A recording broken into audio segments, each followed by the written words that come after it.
So guys, if you're anything like me, you'll be using Helium 10 for all of your product research. And don't get me wrong, Helium 10 is a great tool, loads of products, it's just amazing. It's kind of an all-round tool, does absolutely everything, and I use it probably every single day. But unfortunately, unlike me, you may not understand yet why Helium 10 is actually terrible at product research itself. And if you don't understand exactly what I mean by that, then stick around to the end of this video because I'm going to explain it in great detail.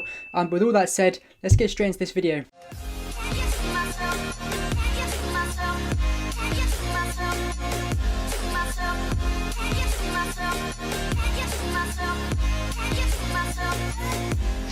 So I'm pretty sure if you've been looking to sell on Amazon for any period of time now, you're going to be pretty familiar with this page, the Helium 10 X-ray breakdown of a product, where it gives you all the information such as the sales, the revenues, the sales charts, all that kind of stuff, so that you can make an informed decision on whether a product is a good opportunity or not.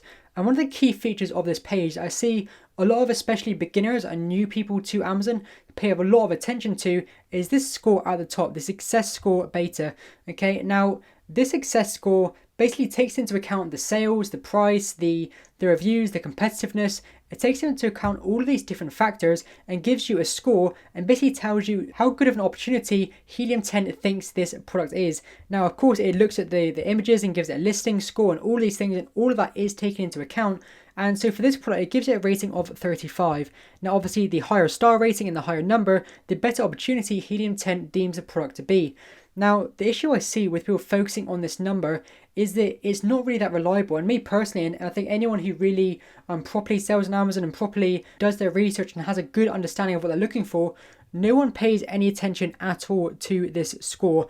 Now, there are other things you can do to this score to maybe make it a bit more personalized to you. So for example, if we actually go to the Helium 10 icon in the top corner here, you can go down to settings, click that button, and actually change the Helium 10 score that it gives you, so you can kind of dictate what is a good score and what is a bad score. So if you go to two-factor success here, then you can say that I want you to give me a score if a product has a revenue of above say 4,000 and the average reviews below 200.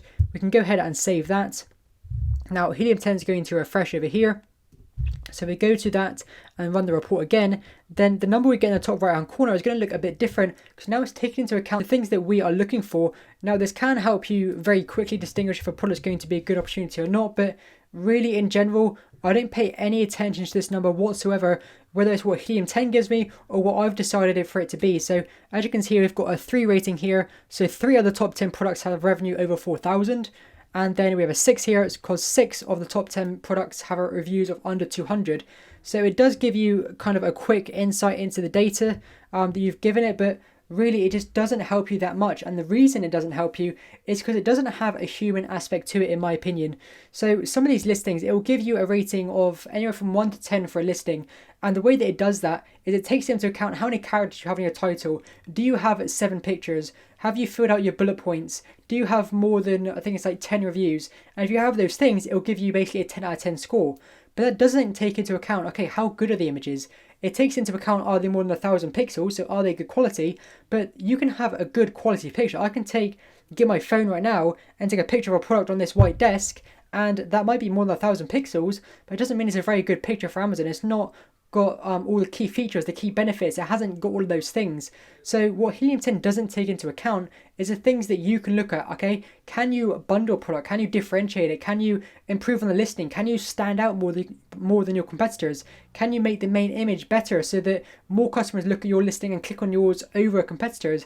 Can you be a bit more price competitive? Can you add something a little bit more, so a little type of bundle, but then actually increase your price to make more profit? These are the things that Helium 10 can't really think of. They don't read the reviews for you so that you can see, okay, people keep complaining of this same issue. I can actually improve that by making a different design, by improving the materials, by just the human aspect of you looking at a listing, looking at a bunch of listings in general and seeing, okay, I can improve this, I can do this, I can enter the market in this way, I can change this, I can brand it differently, I can put my own logo on it like many people do, but they don't really brand it properly, they don't really show off that brand in a way that makes customers want to buy their product. So all these types of things, you can look at a product and think that you can do and think that are ways that you can enter the market, are things that Helium 10 don't take into account in this score in the top right hand corner. So if that's all you're looking at, if that's all you're basing your decision on, then you're going to be missing a huge opportunity, because all you're going to be looking for is the perfect product. And you'll hear many people say this: the perfect product doesn't exist. You're not going to find the absolute perfect numbers where everyone's making great revenue and everyone has low reviews and everyone's doing amazing. It just doesn't happen. So what you have to do is look for the opportunity, and the opportunity is in creating a different listing, in branding the product, in bundling, in differentiating, in looking at negative reviews.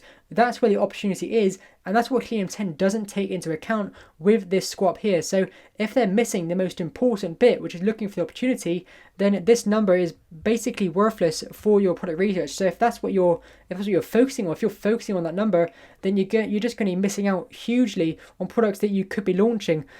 I know some of my own products, when I look at this number up here, the number says it's terrible, but I'm doing fantastic with that product, and I know that other people could still launch that product and do well from different ways they can angle it, different ways they can come into the market, but Helium 10 doesn't take that into account. So that's basically what I wanted to go over in this video, guys, and kind of implore you to ignore is the Helium 10 score up here, and even any averages, to be honest, because all these averages can be skewed by different numbers in here. Like this one guy with 3,700 reviews, is he bringing up this average reviews to 361 when everyone else has maybe a couple hundred?